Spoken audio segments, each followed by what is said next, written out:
열왕기하 6장 1절에서 7절까지 저와 여러분들이 한 절씩 교독하겠습니다. 선지자의 제자들이 엘리사에게 이르되 보소서 우리가 당신과 함께 거주하는 이곳이 우리에게는 좁으니 우리가 요단으로 가서 거기서 각각 한 제목을 가져다가 그곳에 우리가 거주할 초소를 세우사이다 하니 엘리사가 이르되 가라 하는지라. 그 하나가 이르되 청하건대 당신도 종들과 함께 하소서 하니 엘리사가 이르되 내가 가리라 하고 드디어 그들과 함께 가니라. 무리가 요단에 이르러 나무를 베더니 한 사람이 나무를 벨 때에 쇠도끼가 물에 떨어진지라. 이에 외쳐 이르되 내 주여 이는 빌려온 것이니이다 하니 하나님의 사람이 이르되 어디 빠졌느냐 하매 그곳에 보이는지라. 엘리사가 나뭇가지를 베어 물에 던져 쇠도끼를 떠오르게 하고 함께 읽습니다. 이르되 너는 그것을 집으라 하니 그 사람이 손을 내밀어 그것을 집으니라. 아멘. 지난달 여름에 전국 여전도의 수련회에 우리 16분의 성도님이 참석하셨어요. 그래서 격려차 수련회 장소를 제가 다녀왔습니다. 제가 나눔하는 걸 참 좋아하거든요. 은혜를 받았으면 은혜 나눔. 우리 여러분 목장 모임에서 이 말씀으로 말씀을 나누고 삶을 나누는 거 제가 말씀을 드리는데, 그럼 저는 나눔을 참 좋아해요. 그래서 우리 그 16분과 함께 나눔의 시간을 가졌습니다. 어떤 은혜를 주셨는가. 근데 의외로 여러분이 그런 말씀을 하시더라고요. 영적으로 막힌 기분이 요즘 좀 들어요, 목사님. 하는 말씀을 몇 분이 하셨어요.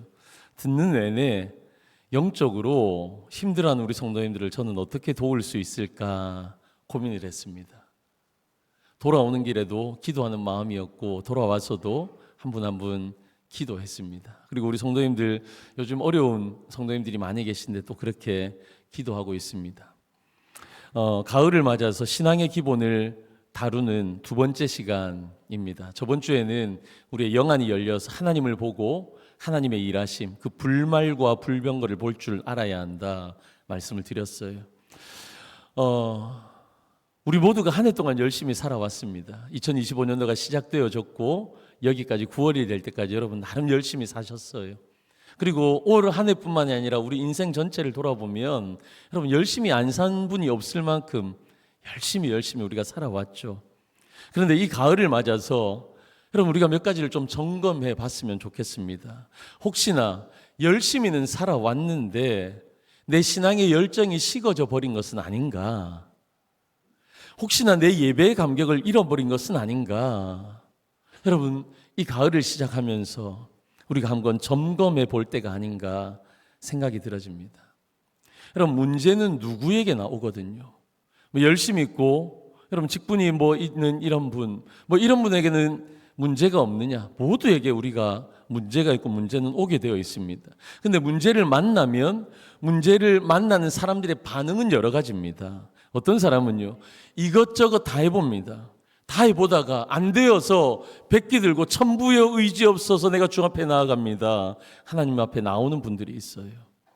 또 어떤 분들은요, 끝까지 자기 방식을 붙들고 고집하는 분들이 있습니다. 그러다가 내 힘과 내 방법대로 안 되니까 포기해버리는 경우도 있는 거죠.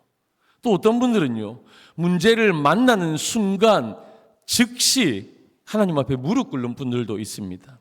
여러분 이게 미묘한 차이 같고 그냥 말로 들어서는 이게 큰 차이인가 싶지만 오늘 본문은요, 이게 얼마나 큰 차이인지를 보여주고 있습니다.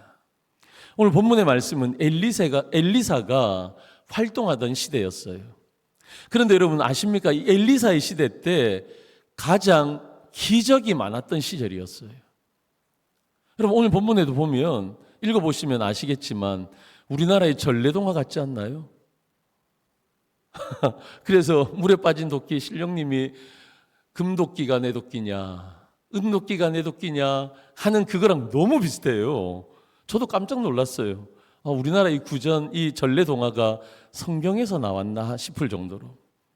여러분 기적이 많았다라는 것은요, 그만큼 그 시대적 상황이 불안했다는 겁니다. 여러분 기적이라는 것은 비상수단이거든요. 근데 이 기적이라는 비상수단이 이렇게 많이 나올 만큼 그 시절이 영적으로 어둡고 불안했던 시대였다라는 거예요. 왜 그렇습니까? 왜 이 엘리사 시대가 영적으로 어둡고 불안한 시대였습니까? 이 북이스라엘은요, 그때 아합과 이세벨이 통치하던 시절이었습니다.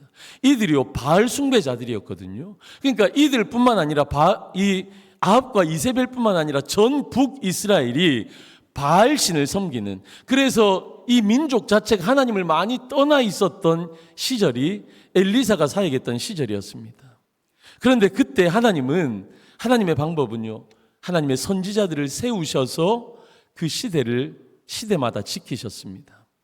여러분, 엘리야 아시죠? 엘리사의 영적인 스승 엘리야가 갈멜에서 850대 1의 영적인 전투를 벌리잖아요.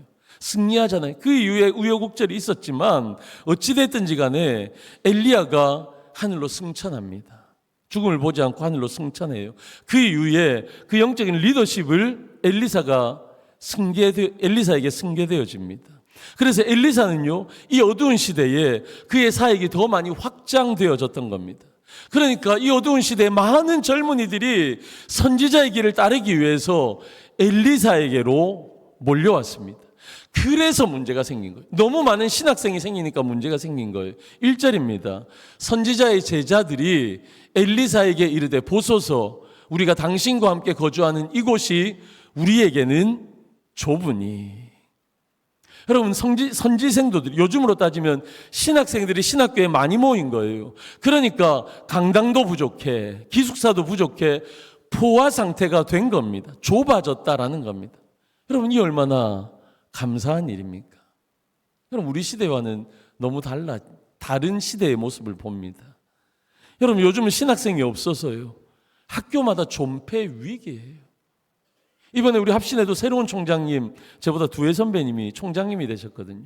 이 총장님이 이 시대가 얼마나 어려운지 그래서 기도하고 여러 가지 사업들을 펼치더라고요. 여러분, 제가 학교 다닐 때만 해도 제가 몇 번 말씀드렸지만 저희 학년에 한 100명 정도의 학우가 있었습니다. 근데 요즘은요, 30명 남짓, 3분의 1보다 더 많이 줄었어요. 그러니까 신학생이 많이 나오지 않으니까 여러분, 교회들마다 부목사님들, 전도사님들 모시기가 너무 어려워졌어요. 여러분, 지금은 이 정도죠. 그런데 여러분, 데이터를 보면, 목회 데이터 연구소의 데이터를 보면 10년 후, 15년 후면 각 교회들마다 담임 목사님 모시는 것도, 청빙하는 것도 어렵다. 그만큼 여러분, 목회자들이 수가 그만큼 지금도 작지만 앞으로 줄고 있다라는 겁니다. 여러분, 이런 시절에 여러분, 난세의 영웅이 난다고요. 이런 어려운 시절에 하나님께서 우리 중동교회를 세우신 분명한 이유와 목적이 있는 줄로 믿습니다. 합신이 어렵다면, 다음 세대, 차세대 교육자들이 자라나는 것이 어렵다면, 여러분, 이때 우리의 마음을 모으고 우리의 물질을 모으고 우리의 기도를 모아야 할 때인 줄로 믿습니다. 아멘이 좀 작으신데, 여러분, 그럴 때예요. 여러분, 하여간 선지생도들이 거주할 곳이 좁아지니까 선지생도들은 엘리사에게 새로운 숙소를 마련하자고 제안합니다. 엘리사는 이를 허락해요. 그리고 요단 근처로 나무를 베러 갑니다. 우리 2절 말씀 같이 한번 읽어볼까요? 시작. 우리가 요단으로 가서 거기서 각각 한 제목을 가져다가 그곳에 우리가 거주할 초소를 세우사이다 하니 엘리사가 이르되 가라 하는지라. 아멘. 여러분, 여기 보시면요, 그들이 함께 힘을 합쳐서 각자가 나무 한 그루씩을 베어도 능히 학교를 세울 수 있다, 그 말을 하는 거예요. 여러분, 신학생들이요, 무슨 돈이 있었겠습니까? 무슨 후원자가 많았겠습니까? 가지고 있는 자원이 많지 않았어요. 그러나 그들 중에는 이 신학교에 오기 전에 평소에 목수 일을 하던 사람도 있었을 것이고 건축 일을 했던 사람도 있었을 겁니다. 그런데 중요한 것은 무엇이냐? 가진 것은 없고, 그리고 각자의 달란트는 있는데 이 큰 역사를 이룩하기 위해서 그들은 한 마음 한 뜻으로 뭉쳤다라는 겁니다. 여러분, 마음이 하나 되어지는 것은요, 그 공동체에 아주 놀라운 영향력과 큰 힘이 되어지는 겁니다. 우리 교회 안에도 아무리 무언가 우리가 큰 일을 한다고 해도 마음만 합하면 할 수 있습니다. 그래서 하나 되는 게 중요해요. 사도 바울이 에베소 교회를 향해서 교회론의 중요한 일을 말할 때에 함께 세워간다. 그래서 힘써 하나됨을 지켜가야 된다라고 말씀하시거든요. 그러니까 마음을 합하고 힘을 합하고 여러분 하나 되어지는 것, 그건 정말 중요한 거예요. 저는 바라기는 우리 중동교회 안에 저와 여러분 우리 모두가 힘써 하나됨을 지켜가기를 주님의 이름으로 축원합니다. 하나님의 기쁨을 누리시기를, 하나 되어 함께 자라나시기를 주님의 이름으로 간절히 축원합니다. 그럼 3절에 보시면요, 더 나아가서 이런 내용이 나옵니다. 그 하나가 이르되, 선지자 중에 하나가 이르되 누구에게? 엘리사에게 청하건대 당신도 종들과 함께 하소서 하니 엘리사가 이르되 내가 가리라 하고. 여러분, 선지 생도들만, 학생들만 가는 것이 아니라 이 선지 생도들이요, 선생님인 엘리사에게 선생님도 같이 갑시다, 나무도 좀 같이 뵙시다, 같이 갔으면 좋겠어요, 그런 내용입니다. 여러분, 이 엘리사와 제자들 사이는요 아주 건전한 소통이 되었던 관계였습니다.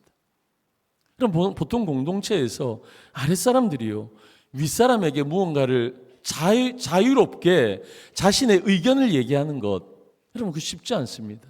그런데 그렇게 하는 공동체가 건강한 공동체죠. 그 소통이 있는 곳이. 근데 여러분 보세요, 제자들이 나무배로 갔는데 선생님한테 같이 가재요. 그거를 마음껏 말할 수 있었던 관계였습니다.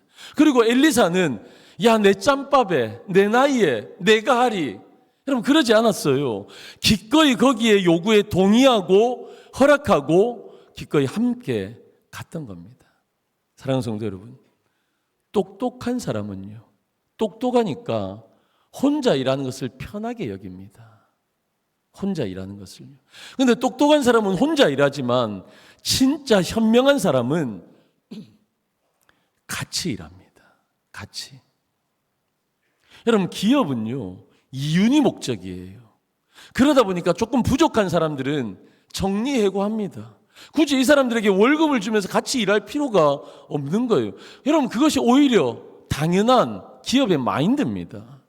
그런데 교회는요 기업과 달라요. 여러분 잘 아셔야 돼요. 여러분 회사 생활 하신다고 회사의 원리와 교회의 원리를 똑같이 생각하시면 안 돼요. 교회는요 효율과 경영의 논리가 지배하는 곳이 아닙니다. 교회는요 무엇입니까? 그리스도의 몸입니다. 신비한 공동체입니다. 혼자서 일하면, 잘하는 몇 사람만 교회를 운영하고 일하면 더 효율적일 것 같은데 교회는요 오히려 더 비효율적인 것을 선택합니다. 여러분, 그래서 소통하는 거예요. 마인드를 나누는 거예요. 그래서 일을 나누는데 잘하는 사람에게만 일을 주는 것이 아니라 함께 공동체를 이루어서 일을, 사역을 진행하는 겁니다. 여러분, 우리 지금 이 시간에 우리 유초등부에서 예배를 드리고 목장 모임을 하고 있습니다. 유초등부 선생님들 여기 아무도 안 계시죠? 유초등부 선생님들에게 말하지 마세요. 유초등부 선생님들 중에 진짜 뛰어난 분들만 계십니까? 와, 여러분들 의리 있으시네요. 대답 안 하시네. 진짜 아이들 잘 가르치는 분만 계십니까? 그렇지 않아요. 조금 뛰어난 분도 있지만 그에 비해서 조금 부족한 분도 계세요. 그런데요, 그럼에도 불구하고 잘하는 선생님만 모집하는 게 아니라 부족한 선생님도 함께 공동체를 이루어서 우리 아이들을 섬기는 겁니다. 교회라는 것이 그런 곳이에요. 비생산적이고 비효율적이라도 그것이 교회의 신비입니다. 왜 이런 교회의 신비가 생겨납니까?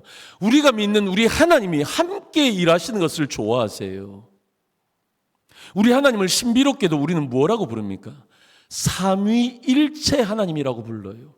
성부 하나님, 성자 하나님, 성령 하나님 각 위격이 있어요. 근데 그 세 분이라고 말하지 않으면 일체 한 분이라고 우리는 고백합니다.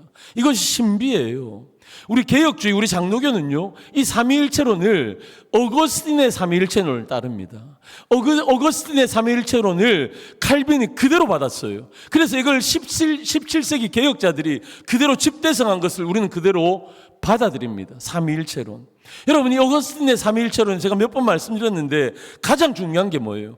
우리 삼위일체 하나님은요, 분리되어 역사하지 않으신다는 겁니다. 각 위격의 독특한 사역이 있지만 창조되기 이전부터, 창세전부터 지금까지 성부 하나님, 성자 하나님, 성령 하나님은요, 분리되어 역사하지 아니하신다. 뭐예요? 동력하신다는 거예요. 함께 일하신다라는 거예요. 하나님이 그렇게 하나 되어져서 함께 일하시니까 우리는 어떻습니까? 너는 좀 못하고 나는 잘하니까 나만 일해. 여러분, 그 교회는 그런 것이 아닙니다.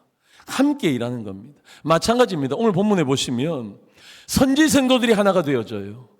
스승과 제자가 하나가 되어져요. 그래서 이 역사에 함께 동참하는 겁니다.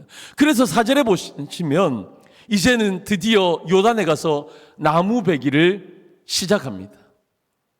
근데요, 문제는 늘 뜻밖의 곳에서 일어나요. 5절 말씀 우리 같이 한번 읽어볼까요? 시작. 한 사람이 나무를 벨 때에 새도끼가 물에 떨어진지라 이에 외쳐 이르되 아, 내 주여, 이는 빌려온 것이니이다 하니. 아멘. 그럼 저기 중요한 표현이 나와요. 한 사람이, 선지생도 중에 한 명이 나무를 베요. 새도끼로 나무를 베요. 근데 벨 때 새도끼가 물에 떨어졌다는 겁니다. 그럼 여기, 그럼 제가 많이 분류할 수 있지만 우리 지금 예배드리신 우리 성도님도 두 부류로 나뉠 수 있어요. 한 부류는 금손, 한 부류는 응손, 똥손이에요, 똥손. 어떤 사람은요, 손길만 가면 기계가 고쳐지는 사람이 있습니다. 고장이 났어요. 근데 한번 쓰다듬어만 줘도, 제가 너무 과장됐나요? 이게 마이크가 고장이 났는데 손만 대도 조금 톡톡 두드려도 이게 고쳐지는 사람이 있습니다. 어느 조직에 그 사람만 들어가면 화목하고 그 사람으로 인해서 안 되는 일이 되어지는 경우가 있습니다. 어떤 사람입니까? 금손들입니다.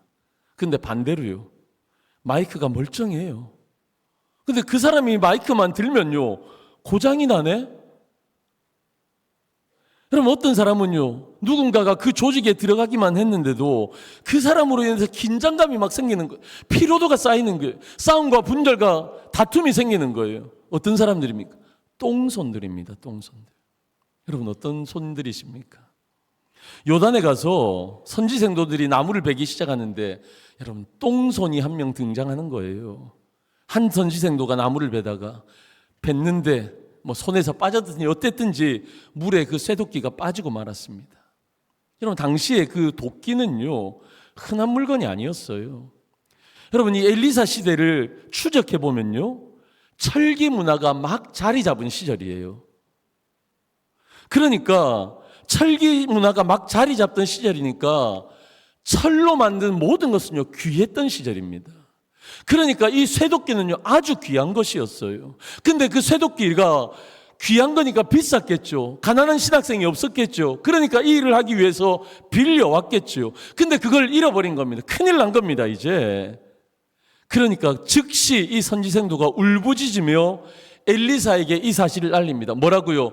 아, 내 주여, 이것은 빌려온 것입니다. 제가 조금만 더 청원하면 선생님 큰일 났습니다 라는 거예요. 여러분, 여기에 라는 표현, 여러분, 이 표현은 뭐냐면 내 손밖의 일입니다. 내가 해결할 수 없는 일입니다. 그런 일이 일어났을 때 히브리인들의 관용 표현이 뭐냐? 라는 거예요. 여러분, 이런 일이 벌어진 겁니다. 오늘 본문을 한번 스케치해 볼까요? 뭐 하다가 도끼가 빠졌죠? 나무 베다가. 왜 나무가 필요했나요? 집 지으려고. 왜 집은 필요했습니까? 선지생도들이 늘어나니까, 사람들이 자꾸 모여드니까 신학교를 확장해야 했던 겁니다. 여러분, 그냥 이 내용을 보시면요, 그냥 우리 단순한 우리의 삶 가운데 일어날 수 있는 일이지 라고 생각할 수 있지만, 여러분, 여기에 우리의 신앙의 거울을 한번 비추어 보시기를 바랍니다. 오늘 본문의 말씀, 제가 지금 해석한 내용을요, 다시 지금 우리 교회에, 우리의 가정에, 저와 여러분의 심령에 다시 한번 제가 이것을 재해석해 보겠습니다. 첫 번째, 우리 손에 들려있는 도끼는요, 우리의 영적인 도구일 수 있습니다. 여러분, 도끼는요, 나무를 벨고 집을 짓는 도구입니다. 여러분, 우리의 신앙생활에도 하나님께서 주신 도구들, 은혜의 도구들이 있습니다. 여러분, 뭐가 있어요? 예배의 감동이 있습니다. 여러분, 기도의 능력이 있습니다. 말씀에 대한 갈망이 있습니다. 섬김과 봉사의 기쁨이 있습니다. 성도들 간의 교제가 있습니다. 여러분, 이런 것들이요, 다 우리 가운데, 우리의 신앙생활 가운데 영적인 도구가, 영적인 도끼가 되어지는 것들입니다. 근데 문제가 뭐냐면 우리의 현실은요, 종종 이 도끼가 빌려온 것 같다라는 거예요. 내게 아니라 다른 사람 것 같은 거예요. 우리의 신앙이 남의 것일 때가 많습니다. 여러분, 우리 자녀들 가운데 제일 중요한 게 뭔 줄 아세요? 제일 중요한 건요, 엄마 아빠의 하나님이 아니라, 나 할아버지 할머니의 하나님이 아니라 그 하나님이 나의 하나님이 되어지는 게 가장 중요해요. 근데 우리 아이들 가운데 여러분, 중고등부가 되어도, 청년이 되어도, 아니 장년이 되어서 결혼해서 아이까지 낳았는데도 나의 하나님이 아니라 우리 부모님의 하나님인 경우가 너무 많은 거예요. 빌려온 신앙입니다. 넘어서야 해요. 여러분, 또 여러분, 어떤 성도님들은요, 치마끈 성도님이 있어요. 치마끈 성도님. 누군가의 치마끈을 잡고 이 신앙생활 하는 거예요. 내 아내의 치마끈을 붙들고, 우리 목자의 치마끈을 붙들고, 그렇게 신앙생활 하는 분들도 있습니다. 여러분, 때로는 내 신앙이 아니라 남의 신앙 같을 때가 있어요. 여러분, 진짜 신앙은요, 내 거여야 돼요. 오늘 도끼를 빌려온 건 그렇게 제가 한번 표현해 보았습니다. 그럼 참 중요한 것은요, 그런데 이 도끼가 물에 빠졌잖아요. 우리의 손을 떠난 잃어버린 도끼는요, 식어진 열정일 수 있습니다. 여러분, 신방을 해보고 만남을 가져보면 많은 어르신들이, 아니 어르신도 아니에요, 우리 청년들 중에서도 그런 친구들, 한때는 열심히 신앙생활 했는데, 내가 예수님을 처음 만났을 때는 내 청년의 시절에는 열심히 예배를 드리고 기도했는데 찬양이 은혜로웠고 봉사하는 것이, 헌신하는 것이 기쁨이었는데 그 시절 자체가 행복이었는데 라고 말씀하시는 분들이 있어요. 그런데 지금은 빠진 도끼가 되어버렸습니다. 가라앉아 버린 거예요. 그럼 그렇게 말씀하시는 분들 중에 이런 고백 많아요. 지금은 예배가 기쁨이 아니라 의무가 되었습니다. 목사님, 아무런 감동이 없어요. 예배를 드리러 나왔는데 심장이 뛰지를 않습니다. 예배를 향한 기다림과 설렘도 없습니다. 예수님이 이야기해도, 예수님이 나를 위해서 십자가를 지셨다는데도, 당신의 생명을 주시는 사랑으로 나를 사랑하신다고 말씀하시는데도 내 마음 가운데 감동이 없어요. 감사도 없어요. 그냥 마음이 메말라 버린 겁니다. 기도하자라는 말이 최고의 부담이 되어버렸습니다. 그 즐겁던 찬양이 그냥 습관이 되어버렸습니다. 봉사할 때, 헌신할 때 기쁨으로 찬양하며 주 예수와 동행하니 그 어디나 하늘날 기뻐하며, 여러분, 그렇게 찬양하며 기쁨으로 봉사했는데 더 이상 기쁨이 아니라 교회 봉사하고 섬기는 것은 내 삶의 무거운 짐이 되어버렸습니다. 마음은 메말라 버렸고 영혼은 무감각해진 겁니다. 여러분, 이것이 물에 빠진 도끼와 같은 거예요. 사랑하는 성도 여러분, 내 도끼가 내 것이 아니라 아직도 빌려온 도끼라면, 그 도끼조차도 물속에 빠져 있다면, 그래서 우리가 신앙이 침체되어져 있고 여러분 루틴하게 여러분 그렇게 신앙생활을 하고 있다면, 그러면 과연 우리는 어떻게 해야 됩니까? 과연 어떻게 해야 됩니까? 길은 없는 겁니까? 난 다시 새롭게 일어날 수 없는 겁니까? 여러분, 이럴 때 다시 떠올라야 돼요. 신앙의 열정도, 감정도 떠오르고, 예수님을 사랑하는 마음도 떠오르고, 영과 진리로 예배하는 나의 예배도 떠오르고, 기도도 찬양도 예배도 했는데 또 예배드리고 기도하고 싶은, 찬양하고 싶은 열정이 떠올라야 합니다. 여러분, 저 문을 박차고 나갈 때 여러분, 찬양이, 오늘 마지막에 우리 최 목사님이 하시는 찬양의 인도가 떠올라서 그 찬양 또 하는 겁니다. 여러분 그렇게 떠올라야 합니다. 그러면 언제 이 도끼가 떠오릅니까? 우리가 아무것도 하지 않는데 도끼가 떠오를 수 있습니까? 여러분 오늘 본문에 보시면요, 도끼가 물에 빠졌을 때 여러분 이 선지생도는요 선지자에게 부르짖었습니다. 선생님, 도끼를 잃어버렸습니다. 선생님, 내 신앙을 잃어버렸습니다. 선생님, 내 믿음을 잃어버렸습니다. 선생님, 내 열정을 잃어버렸습니다. 여러분 도끼를 잃어버린 선지생도는요 즉시 엘리사에게 부르짖었습니다. 아, 내 주여, 이것은 빌려온 것입니다. 어찌해야 합니까? 그는 변명하지 않았거든요. 감추지도 않았거든요. 그 즉시 그 문제를 가지고 선지자에게 나아갔습니다. 여러분 이게 올바른 태도예요. 지금 제가 말씀드리는 게 여러분들의 문제가 있으면 저에게 기도 제목 주시라. 여러분 제가 그런 말씀 드리는 게 아니에요. 여러분 중세 시대 때는 사제를 통해서 하나님의 말씀을 듣고 사제를 통해서 기도함으로 나아갔습니다. 중간 역할이 있었어야만 해요. 지금은 어떻습니까? 지금 만인 제사장설, 여러분 저만 제사장의 역할을 하는 게 아니에요. 여러분들도 모두가 제사장의 역할을 하는 겁니다. 여러분 스스로 말씀을 읽고 묵상할 수 있습니다. 여러분 스스로 예수 그리스도의 그 이름으로 하나님 앞에 기도할 수 있는 거예요. 문제가 생기면 그렇게 가는 겁니다.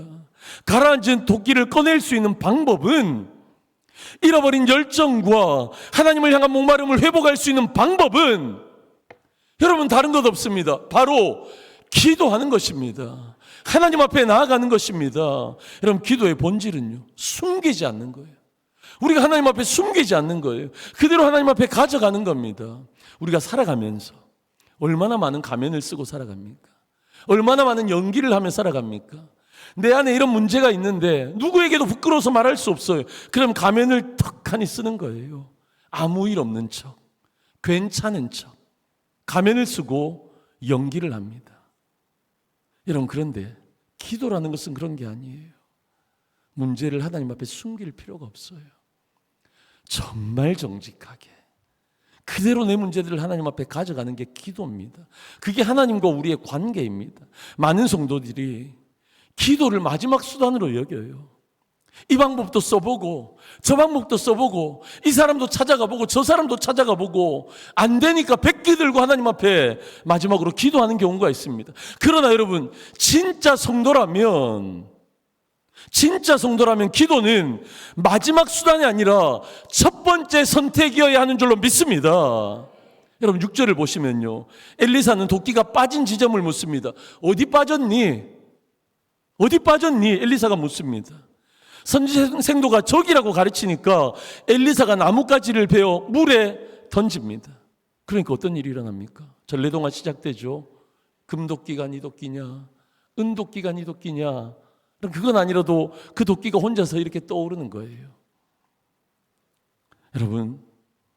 여러분 이 도끼가 빠졌다라는 것이 나라를 구하는 일이에요. 세계 평화를 위한 일이에요. 여러분 그냥 그 한 사람의 도끼가 빠진 거니까 아주 자그마한 문제일 수도 있습니다. 그런데 여러분 그 도끼가 떠오르는 거예요. 무슨 말씀을 제가 드리는 겁니까? 우리 하나님은 우리의 작은 문제에도 관심을 가지고 계세요. 우리의 기도의 제목이 크든 작든 하나님이 다 들으시는 거예요. 우리 마지막으로 우리 찬양할 때 여러분 하나님의 사랑을 사모하는 자 찬양할 텐데 우리의 작은 신음소리까지도 들으시는 하나님, 그래서 그 하나님을 우리는 주만 바라보겠습니다. 그런 고백이 찬양이잖아요. 여러분 만약에 내 옆에 누군가가 도끼를 잃어버렸다면, 이 귀한 것을 잃어버렸다면, 너무 귀한 것인데 잃어버렸다면 우리는 이렇게 책망할 수 있어요. 어떻게 너 그렇게 부주의하니? 책임감이 어떻게 그렇게 없니? 그러나 하나님 그러지 않으세요. 하나님은 우리가 아무리 실수했을지라도, 우리의 부족함을 하나님 앞에 고백할지라도, 우리가 하나님 앞에 기도하며 부르짖으면 책망보다 은혜로 응답하시는 분이세요. 할렐루야. 책망이 아니라 은혜. 근데 하나님의 응답은요 초자연적이에요. 여러분 이 쇠가 물 위에 떠오르는 것이 가능한 거예요, 불가능한 거예요? 불가능한 거예요. 그래서 기도는요 불가능한 것을 가능하게 하는 거예요. 왜냐하면 우리 하나님이 어떤 하나님? 전능하신 하나님, 엘샤다이의 하나님, 그 하나님이 일하시는데 불가능한 것이 어디 있겠습니까? 그래서 기도는 물리의 법칙을 뛰어넘어 인간의 한계를 초월하게 하는 것이 기도라는 것입니다.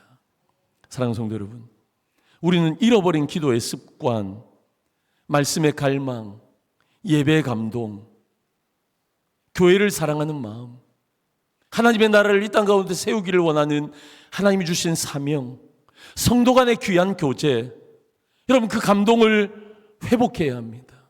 주님, 제 돕기, 제 열정, 제 믿음을 다시 떠오르게 해주십시오. 간절함과 목마름으로 기도의 자리에 나아가셔야 합니다. 여러분, 기도가 사라진 가정은요, 힘을 잃은 거예요.